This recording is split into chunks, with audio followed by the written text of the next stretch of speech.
နေတော့ကဘာလို့လုပ်တာလဲဆို လန်ဒရာဆောက်လုပ်ရေးထဲမှာပါတယ် အင်ဂျင်နီယာ ဂျင်နီယာတော့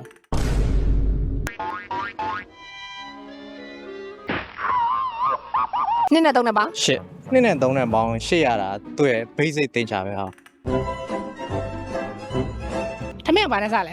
မင်း6လောက်နဲ့စားတာကျွန်တော် တင်းနဲ့နဲ့ပါတောင်းနားတော့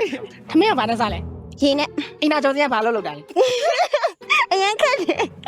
မခက်ပါဘူးအင်နာကျော်စရာဘာလို့လုပ်တာလဲပဲမေးရလေ ရုပ်ဆောင်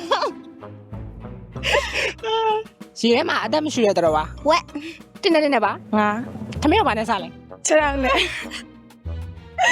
ခင်ဝကဘာလို့လုပ်တာလဲ လေလော ခင်ဝကဘလို့ရောက်လေးလောက်ရလဲခင်ဝကကြာစိတ်ကောင်းမှာမဟုတ်ဘူးငါတို့ရပါအောင်လဲ အစိမ်းရ ခင်ဝကဘာလုပ်တာလဲ ခင်းဝဲဝါဟိုလက်တမ မျက်မှန်အောင်ပဲမတက်လဲ မျက်မှန်ကို6မှာတက်တာလေ